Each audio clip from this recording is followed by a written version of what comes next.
everyone, in today's video I'm going to show you how to log into Bank Linth online banking account. Watch the video till the end and don't forget to subscribe to our channel by hitting that subscribe button. Press the notification bell so that you'll never miss another upcoming upload from us. Open up a web browser to get started.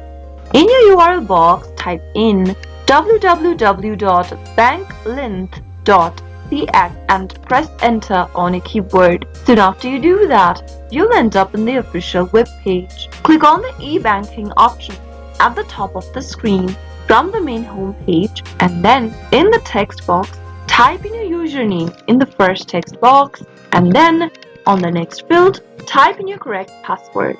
If you've not registered yet for Bank Linth, click on the Register Now link and follow through the registration process. If you don't remember your password during login in, click on the Forgot Your Password and follow the instructions to reset to a new one. Finally, click on the Announce button in order to log into your Bank Linth online banking account.